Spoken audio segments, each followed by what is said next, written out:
make it fairer. Melissa Lee. Thank you, Mr. Speaker.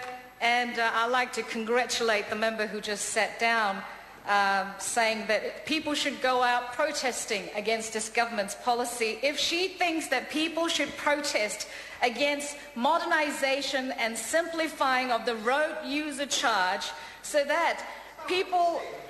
simplifying and modernising New Zealand's transport operations so that it is cost-effective, efficient and fair for all users, well, I don't know. Maybe she should actually encourage people to go and protest about that. Sir, before I actually continue to speak about this, I'd like to take an opportunity to congratulate you, sir, for being appointed to the Speaker's chair. And I'd like to also congratulate all my new colleagues in this 50th Parliament. This has been the first opportunity for me to speak in this House, and I'd like to congratulate my colleagues across the House as well. I did see Mr. David Cunliffe just now, and I have to say that, oh, he's sitting over there. I have to say that I looked up across the House and I hardly recognized him. And I looked up in the gallery and I noticed a member of the gallery visitor, and I recognized another person with a beard. And I have to say that that beard is actually very becoming on Mr. Cunliffe.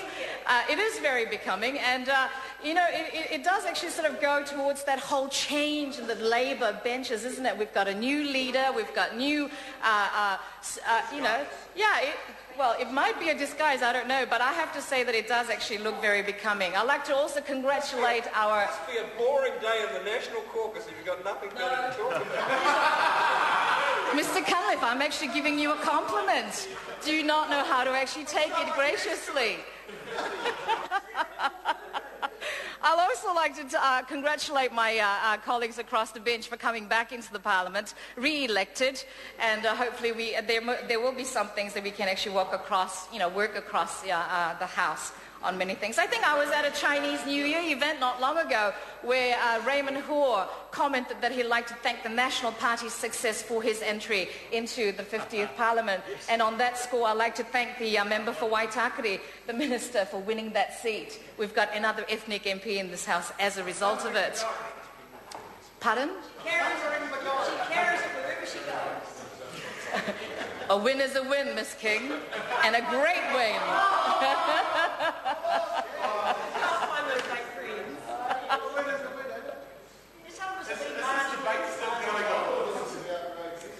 Sir, I wasn't part of the Transport Select Committee. I can tell. But I'd like to take the opportunity to thank all of those people who submitted to this bill, because obviously it was a major and quite a debate.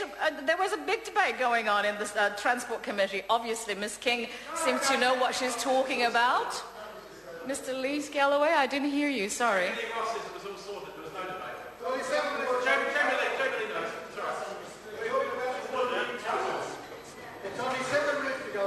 Are you allowed to speak in this House, sir? Have you done your maiden speech? Okay, thank you.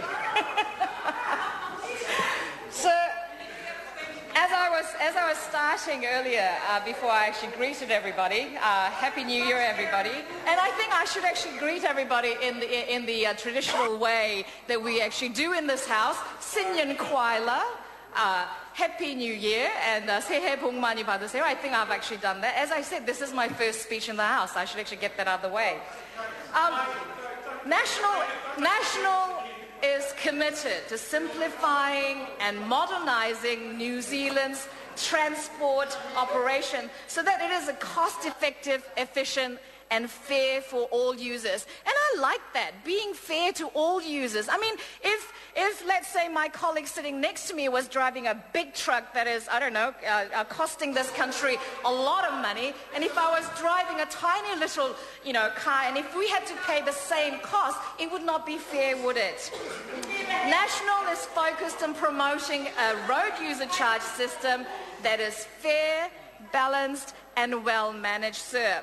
this bill gives effect to the government's decision arising from the recommendations of the independent review of the New Zealand road user charge system. Sir, I actually found out that the road user charge system goes back to 1978. It's almost as old as me. I mean, I've actually had, I've updated my knowledge and, whatever, but road user charge hasn't actually happened. Sorry, where are you a member for, sir? This particular bill, sir, aims to bring the road user charge system into the 21st century. And I think that's a fantastic thing, bringing it into the 21st century. We don't want it back in the 1970s where this bill was at. It is about reducing compliance costs for transport operators and ultimately reducing transport costs for our businesses and exporters. And I think that is a key thing, reducing costs for exporters, because you do not really want New Zealand export items being so expensive because road user charges were actually adding extra costs to these exporters. These changes will also make the system easier to understand and fairer for all who actually use the roads, I guess.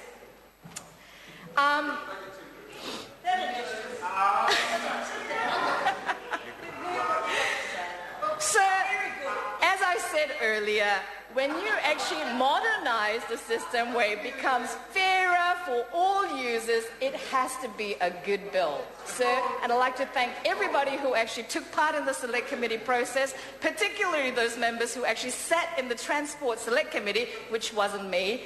I'd like to thank them, and I commend this bill to the House.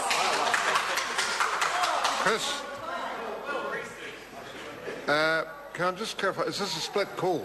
5 minutes. 5 minutes, do you want to bail at 4? Yeah, thank you. Chris Hispkins. Thank you, Mr. Speaker. Mr. Speaker, when is it